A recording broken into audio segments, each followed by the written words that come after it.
Hello friends, welcome to the channel. Hope you all are fine. तो आज आप सभी बच्चों के लिए एक और एमसीक्यू का सेशन लेके आए हैं। आज का जो हमारा सेशन रहने वाला है वो आपका लास्ट ईयर जो प्रीवियस ईयर के क्वेश्चन पेपर हैं for the post of veterinary pharmacist, उसके लिए आज हम क्वेश्चंस जो हैं वो डिस्कस करेंगे। आज की वीडियो बहुत ज़्यादा इंपॉर्टेंट रहेगी क्योंकि हम प्रीवियस ईयर में जितने भी क्वेश्चंस आए हैं इस एग्ज़ाम से रिलेटेड तो वो हम डिस्कस करेंगे। ऑल दो जो आपका स्टॉक असिस्टेंट और वेटनरी फार्मासिस्ट का एग्ज़ाम है उसका सिलेबस सेम ही है, लेकिन फिर भी हम इसको थोड़ा अलग अलग करके डिस्कस कर लेंगे।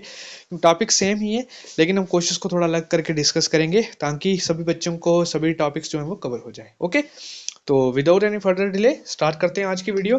देखो, फर्स्ट क्वेश्चन कह रहा है, सभी बच्चे मुझे बता भी देना कमेंट सेक्शन में आपका स्कोर क्या रहा। फर्स्ट क्वेश्चन कह रहा है, which of the following books is not written by APJ Abdul Kalam. ठीक है, एपीजे अब्दुल कलाम जो कि वेल नोन पर्सनैलिटी है हमारे देश की, ठीक है, उनके द्वारा इनमें से कौन सी बुक है जो नहीं लिखी गई है। तो ऑप्शंस आपके सामने हैं। ए कह रहा है टर्निंग पॉइंट्स, बी कह रहा है रिबूटिंग इंडिया, सी कह रहा है wings of fire and D कह रहा है इंडिया 2020। देखो, इनमें से एक बुक है जो उनके द्वारा नहीं लिखी गई है, तो इसका मतलब जो तीन है वो उन्हीं ने लिखी है। तो उन तीनों का आपको नाम पता होना चाहिए। उन तीनों में से भी कभी एक किसी के ऊपर जो है वो क्वेश्चन आ सकता है। ठीक है, तो अब बताइए कि कौन सी ऐसी बुक है जो उनके द्वारा नहीं लिखी गई है। तो राइट आंसर क्या है इस क्वेश्चन का, फर्स्ट सेकंड थर्ड फोर्थ में से? यस, राइट आंसर है इसका, that is option number B, rebooting India. ठीक है, रिबूटिंग इंडिया जो है वो उनके द्वारा नहीं लिखी गई है। बाकी turning points, wings of fire and India 2020, these all three are written by the A P J Abdul Kalam. Okay, next question देखते हैं। 15 क्वेश्चन कह रहा है, The which of an alloy is used for welding electrical wires together। ठीक है, इनमें से कौन सा alloy है जिसको यूज किया जाता है फॉर इलेक्ट्रिकल वायर की वेल्डिंग करने के लिए। तो ऑप्शंस आपके सामने हैं। ए कह रहा है लेड एंड टिन, बी कह रहा है कॉपर एंड लेड, सी कह रहा है copper and zinc and fourth कह रहा है lead and zinc. Okay, yes, बताइए राइट आंसर क्या रहेगा इस क्वेश्चन का। Lead and tin, copper and lead, copper and zinc और लेड और जिंक। ठीक है, first second third and fourth, which option is right for this question, बताने का ट्राई करेंगे सभी बच्चे। यस, राइट आंसर है इसका lead and tin, option number first जो है वो राइट आंसर है। जल्दी जल्दी क्वेश्चंस को कवर करेंगे ताकि ज्यादा क्वेश्चंस को कवर कर पाए। ओके, यस, नेक्स्ट क्वेश्चन देख रहे हैं, क्वेश्चन नंबर 16। देखो, मैंने वही क्वेश्चंस लिए हैं जो आपके सिलेबस से के अकॉर्डिंग लिए हैं ताकि हम उन्हीं को डिस्कस करें। तो एक नेक्स्ट क्वेश्चन है, in the production of soap by products, जब हम सोप की प्रोडक्शन कर रहे होते हैं तो उसका बाय प्रोडक्ट क्या निकलता है, मतलब बाय प्रोडक्ट होता है जो उसके साथ प्रोडक्ट निकलता है वो क्या होता है। तो एक कह रहा है फैटी एसिड, सेकंड कह रहा है सोडियम हाइड्रोक्साइड, थर्ड कह रहा है सोडियम साल्ट एंड फोर्थ कह रहा है ग्लिसरॉल। तो which option right for this question, option A B C and D. मुझे आदत पड़ गई है ए बी सी डी बोलने की, 1 2 3 4 आप समझ सकते हैं क्या इसका राइट आंसर होने वाला है option first second third fourth में से। Yes, the right answer is option number 3, that is sodium salt. Okay, एक चीज और बता दूं, प्लीज जो बच्चे पहली बार हमारी वीडियो को देख रहे हैं प्लीज चैनल को जरूर जरूर सब्सक्राइब कीजिए। हर एक बच्चे तक की हमारे चैनल की वीडियो पहुंचे, हर एक बच्चे जो है हमारे चैनल की वीडियो देखे, उसके लिए कंटेंट इंपॉर्टेंट है। अगर आपको वीडियो अच्छी भी लगती है तो वीडियो को जरूर लाइक भी कर देना और चैनल को सब्सक्राइब करना बिल्कुल भी मत भूलिए। डिस्क्रिप्शन में मैं अपने टेलीग्राम चैनल का लिंक भी दे दूंगा, वहां से आप हमारे टेलीग्राम चैनल को भी ज्वाइन कर सकते हैं। Okay, yes, next question, question number 17। Question number 17 कह रहा है, the Nobel prize for economics 2015 का छोड़ो, इसको आगे देखते हैं। यस, ये क्वेश्चन कह रहा है, genetic engineering is concerned with the alteration of, जो जेनेटिक इंजीनियरिंग की जाती है वो किस चीज को चेंज करने के लिए, किस चीज में चेंज करने के लिए जो है वो की जाती है। अब यहाँ पे समझने वाली बात ही है कि जेनेटिक इंजीनियरिंग होता क्या है। सबसे पहले आप बच्चों को ये चीज पता होनी चाहिए। जेनेटिक इंजीनियरिंग का मतलब है, जेनेटिक इंजीनियरिंग का मतलब है, इंजीनियरिंग का तो मतलब आप समझते हैं, जेनेटिक इंजीनियरिंग हो गया मतलब genes, by means of the genes, कि ऐसी चीज जो हमारे जेनेटिक मटेरियल में, या ऐसा कोई ऐसा काम जिससे हम अपने जेनेटिक मटेरियल में कुछ चेंजेस लाएं, उसको कुछ चेंज करने की कोशिश करें, उसको हम बोलेंगे जेनेटिक इंजीनियरिंग। ठीक है, अब जेनेटिक इंजीनियरिंग जो है वो कौन सी चीज के ऊपर जो है वो काम करती है, किस चीज के ऊपर उसका रोल होता है। तो ये कह रहा है carbohydrates, organic acid, nucleic acid या लिपिड्स। तो वेरी वेरी इंपॉर्टेंट क्वेश्चन है, इस तरीके के क्वेश्चंस ही होते हैं। देखो, साइंस में जब क्वेश्चंस आते हैं ना वो इस तरीके के क्वेश्चंस ही होते हैं, टारगेट बेस्ड क्वेश्चन होते हैं और वो क्वेश्चंस होते हैं जो मतलब मैक्सिमम एग्जाम में पूछे जाते हैं। तो राइट आंसर क्या रहेगा इसका, genetic engineering is concern with the alteration of, that is option number 3, nucleic acid. Okay, yes. Next question, question number 19। देखो अब आपके साइंस का टॉपिक तो है ही है। नेक्स्ट क्वेश्चन कह रहा है, अ peacock Yeats snake which Yeats insect thriving on plants, the peacock is a, ठीक है, एक पीकॉक जो कि स्नेक्स को खा रहा है, और वो स्नेक जो है वो उन इंसेक्ट्स को खा रहा है, जो इंसेक्ट्स किसको खा रहे हैं, प्लांट्स को जो है वो खा रहे हैं। तो इस केस में पीकॉक क्या होगा, प्राइमरी कंज्यूमर होगा, प्राइमरी डिकम्पोजर होगा, फाइनल डिकम्पोजर होगा, या जो है वो the apex of the food pyramid होगा। तो बताइए राइट आंसर क्या है इसका। यस, राइट आंसर बताइए इसका क्या होने वाला है, प्राइमरी डिकम्पोजर होगा, फाइनल डिकम्पोजर होगा, apex of the food pyramid होगा। देखो इसका जो राइट आंसर रहेगा ना वो रहेगा प्राइमरी कंज्यूमर। ठीक है, राइट आंसर रहेगा option number first, primary consumer. Okay, next अगला क्वेश्चन देखते हैं। Yes, next question very very important है ये भी। The velocity of light is the highest in, जो लाइट की वेलोसिटी होती है वो किस चीज में सबसे ज्यादा हाई होती है।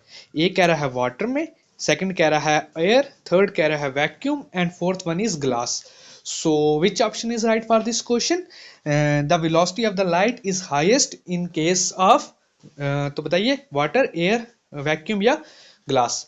राइट आंसर क्या रहेगा इस क्वेश्चन का। यस, राइट आंसर है इसका option number 3, that is in case of the vacuum. Okay, मुझे बच्चे बोल रहे थे सर आप थोड़ा बोल भी देते हो, थोड़ा वीडियो थोड़ी लंबी हो जाती है। देखो कई चीज़ों को ना एक्सप्लेन करना पड़ता है और उन्हीं को मैं करता हूँ, बाकी मैं जिनको नहीं एक्सप्लेन की जरूरत है उनको मैं नहीं करता। ओके, नेक्स्ट क्वेश्चन देख लेते हैं हम। नेक्स्ट क्वेश्चन कह रहा है कि the raw material used in commercial manufacture of DDT, ठीक है, डीडीटी की सभी बच्चे मुझे कमेंट सेक्शन में फुल फॉर्म बताएंगे कि डीडीटी की फुल फॉर्म क्या होती है। ठीक है, जितने भी बच्चों को, देखो एक चीज मैं आपको बता रहा हूँ ना, अगर आपको पता है जो क्वेश्चन मैं आपको पूछ रहा हूँ, अगर उसका आंसर आपको पता है बहुत अच्छी बात है, लेकिन जरूरी नहीं है कि जितने भी बच्चे हमारी वीडियो देखेंगे सभी को इस चीज क्वेश्चन का आंसर आता हो।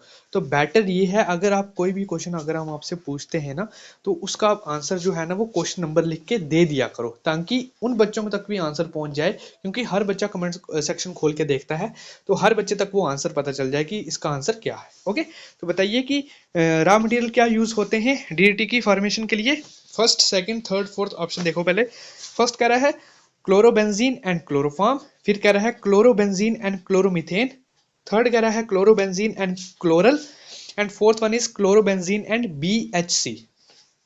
तो राइट आंसर क्या है, रॉ मटेरियल यूज होता है जो डीईटी की फॉर्मेशन के लिए वो होता है chlorobenzene and chloral. Okay, option number third जो है वो राइट आंसर है।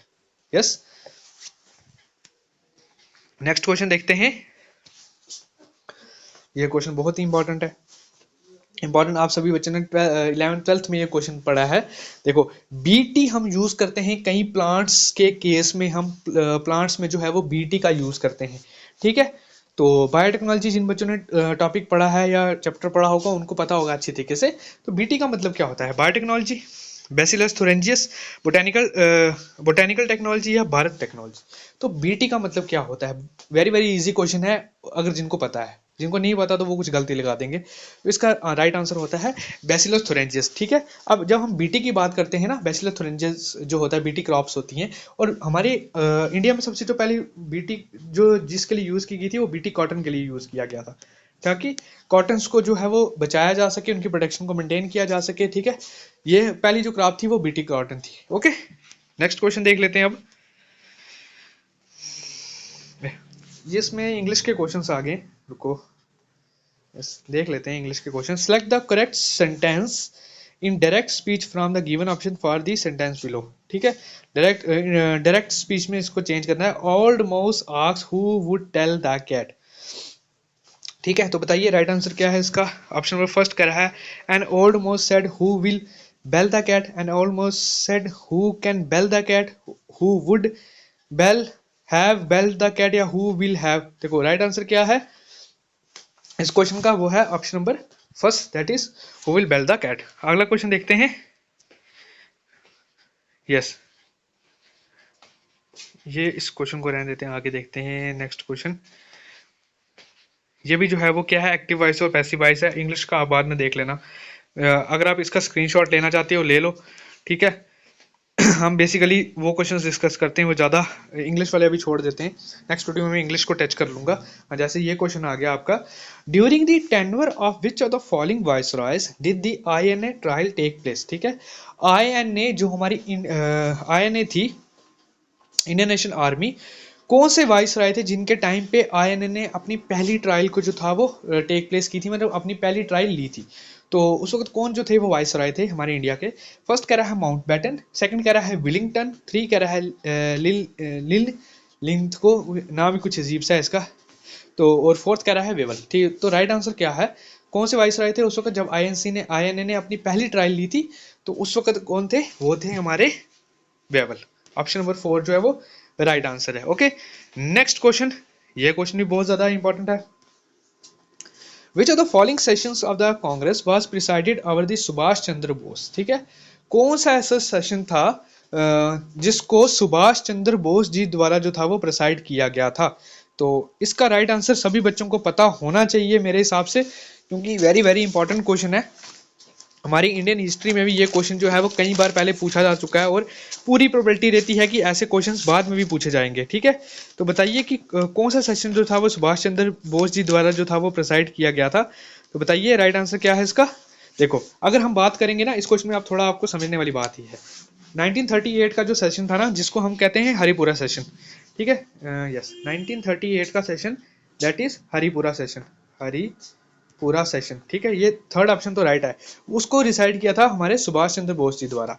फिर क्या हुआ था 1939 में भी, 1939 में जो एक सेशन और हुआ था जिसको कहते हैं हम त्रिपुरी सेशन, ठीक है। वो भी सेशन जो था वो किसके द्वारा, किसने जीता था? वो जीता था, मतलब उस वक्त जो प्रेसिडेंट बने थे वो कौन बने थे? वो सुभाष चंद्र बोस जी ही बने थे। उस वक्त ही प्रेसिडेंट जो थे वो सुभाष चंद्र बोस जी ही बने थे। लेकिन उस वक्त जो गांधी जी चाहते थे कि सुभाष चंद्र बोस जी नहीं बने, उनकी जगह पे कौन बने? वो बने राजेंद्र प्रसाद जी, ठीक है। राजेंद्र प्रसाद जी बने, उस वक्त प्रेसिडेंट बने। तो इस वक्त क्या होता है कि सुभाष चंद्र बोस जी अपने इसको इस्तीफा दे देते हैं और वो चले जाते हैं, और उसी के बाद जो होता है वो इंडियन नेशनल आर्मी का वो क्या करते हैं, संगठन करते हैं। ओके, यस, नेक्स्ट क्वेश्चन देखते हैं। What are the main which of the following statement is not true about the Quit India movement? Quit India movement में की इनमें से कौन सी स्टेटमेंट जो है वो सही नहीं है? फर्स्ट कह रही है it was launched after the failure of the Cripps India mission, ठीक है। फर्स्ट, सेकंड कह रहा है in several district independent government was proclaimed. Third कह रहा है Gandhi ji led this movement in the spite of the being in jail. और fourth कह रहा है socialist member of the Congress were active in the underground resistance. तो राइट आंसर क्या है इसका, कि कौन सी इनमें से स्टेटमेंट है जो सही नहीं है क्विट इंडिया मूवमेंट के लिए? तो क्विट इंडिया मूवमेंट की इनमें से कौन सी statement, in several district independent government was proclaimed, ठीक है। ऐसा कुछ नहीं था। उसका क्विट इंडिया मूवमेंट का मेन ऑब्जेक्टिव यही था कि अंग्रेज जो हैं वो जल्दी से जल्दी हमारे देश को छोड़ के जा सकें, ठीक है। और बहुत ही ज़्यादा एक्टिव मूवमेंट थी ये, और मतलब वर्ल्ड वाइड इसका कंट्री वाइड पूरा इसका एजिटेशन हुआ था, लोगों ने बढ़ चल के इसमें हिस्सा लिया था, लेकिन उसके बाद इसको रोक दिया गया था। ओके, आगे देखते हैं। यस, ये क्वेश्चन भी इंपॉर्टेंट है। The cause of the Bardoli Satyagraha is, जो बरदौली सत्याग्रह हुआ था तो उसका सबसे बड़ा रीजन क्या था?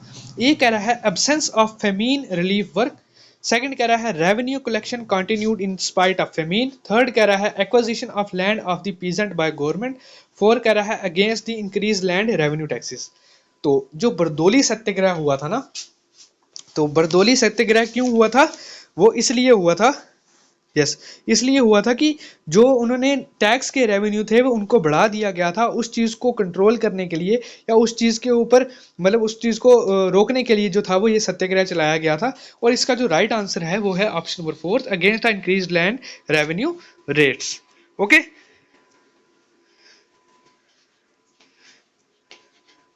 अच्छा, एक क्वेश्चन और है। Which of the following statement about non cooperation movement is not true, मतलब इनमें से कौन सी जो स्टेटमेंट है नॉन कॉपरेशन मूवमेंट से रिलेटेड जो सही नहीं है? This was a people movement, एकदम सही। This movement made Gandhi ji the supreme leader of the Congress, चलो बाद में देखते हैं। सेकंड, थर्ड कह रहा है withdrawal of this movement led in spite of the Congress, ठीक है।